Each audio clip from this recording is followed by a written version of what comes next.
What exactly are you looking for? Only two types of guests frequent luxury hotels. Those on the prowl, and those on the run. Do you get pleasure? Why wouldn't I? Don't let the now destroy the forever.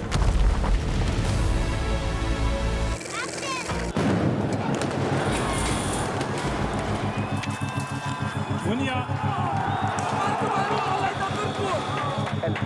2750 طن من نترات الأمونيوم. هذا الساوند تبع آخر جمعتين. Emmanuel d'Audrey Diwan, nouvelle version du film érotique culte des années 70, Mégalopolis, le film futuriste et fou de Francis Ford Coppola, et puis Danser sur un volcan, un documentaire signé Cyril Haris qui interroge la place de l'art dans un Liban en plein chaos. Voilà pour le programme de ce nouveau numéro 100% cinéma de l'affiche. Bienvenue à vous et bienvenue Cyril Haris.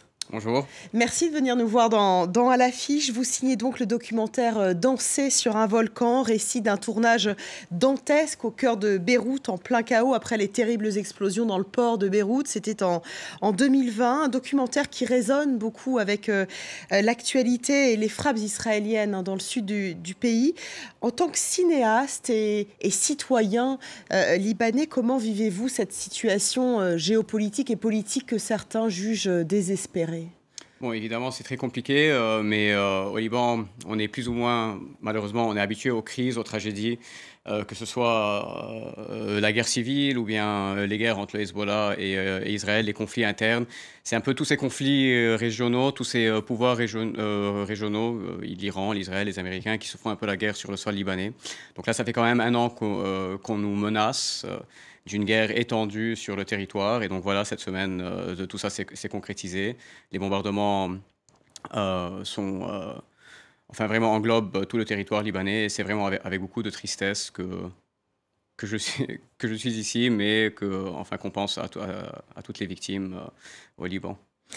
On va parler bien sûr dans le détail de votre documentaire, mais avant cela, je vous propose d'évoquer l'autre actualité du cinéma cette semaine, et notamment le nouveau film de Francis Ford Coppola, Mégalopolis, un film futuriste et fou. Thomas. Oui, il y a d'ailleurs beaucoup de questions de Coppola dans votre documentaire, Cyril Haris, car c'est vrai qu'en matière de tournage chaotique, Apocalypse Now reste quand même la référence. Alors, avec Mégalopolis, l'Américain concrétise un vieux rêve de cinéma dont on pensait d'ailleurs qu'il ne verrait jamais le jour, ce qui explique d'ailleurs la formidable attente qu'il y avait eu du film lors de sa présentation d'avant-première lors du dernier festival de Cannes. Alors, cette fresque futuriste dans une New York à l'allure de la Rome antique voit s'affronter deux visions du monde pour l'extirper de la décadence. Regardez.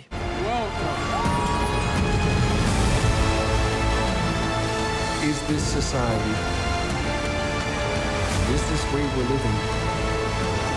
The only one that's available to us?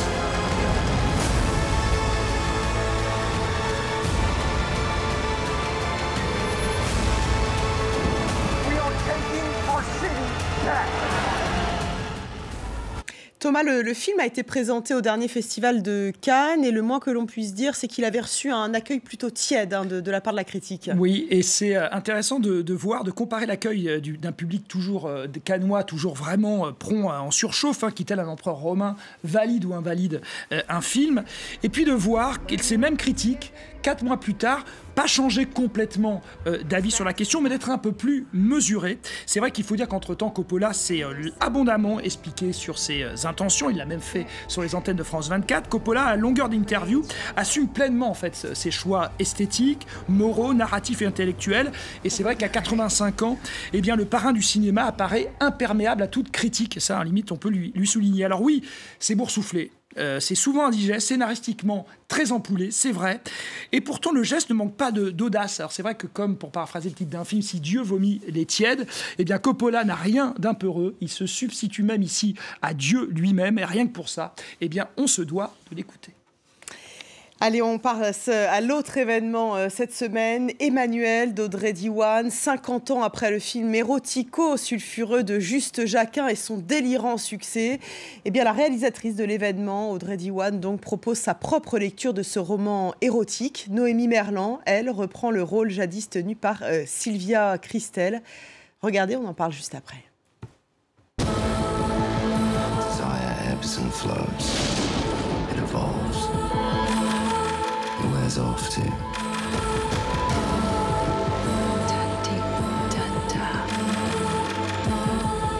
Have you decided to enjoy yourself? Voilà les images d'Emmanuel. C'est vrai que dans notre ère post-MeToo, le regard masculin et féminin est interrogé. L'idée, on s'en doute, pour Audrey Diwan, était d'inverser la vapeur du film originel de Juste Jacquin.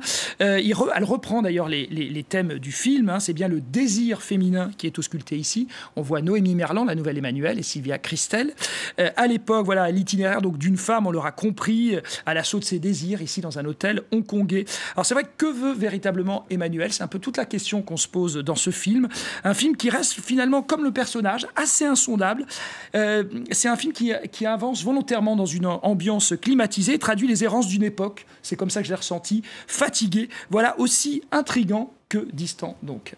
Cyril Haris, on passe maintenant à votre documentaire, Danser sur un volcan, et plus qu'un récit de tournage, votre film s'interroge sur les pouvoirs de l'art et de la création dans un monde qui s'effondre. Thomas va nous en dire quelques mots et puis on en parle juste après.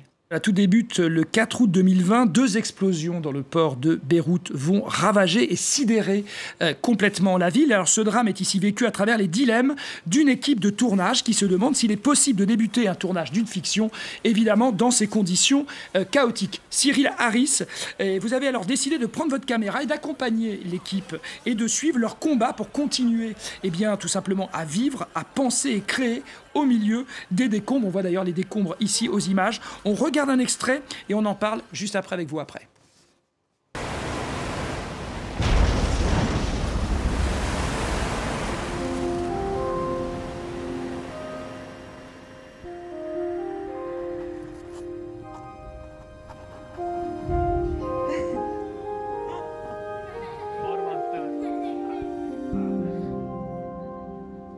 It's a decision to be made. Yeah, we take the risk ومنسوي فيه أو بنقول ما فينا ناخذ هذا الريسك. مصريات الفيلم علقانين بالبنك مش عم نعرف نطلعهم. It will never be stable and for me suspending it means cancelling it. يعني.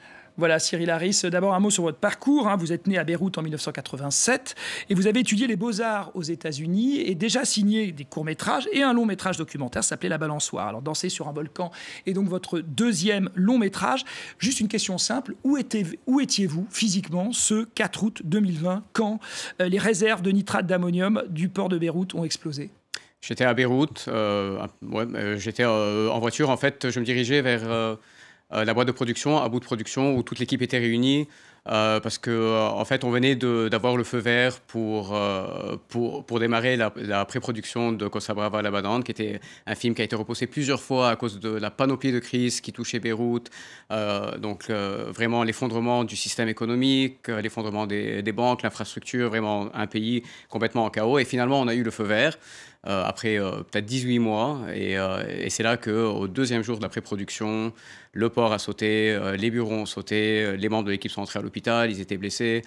Moi, personnellement, j'étais en voiture et je me dirigeais vers ces bureaux et c'est la voiture qui a sauté aussi. Donc, Ah oui, d'accord. Donc vous avez décidé de suivre l'équipe de tournage de la fiction Costa Brava Lebanon avant ces explosions. Qu'est-ce qui vous a motivé? Qu'est-ce qui vous a décidé à suivre ce tournage?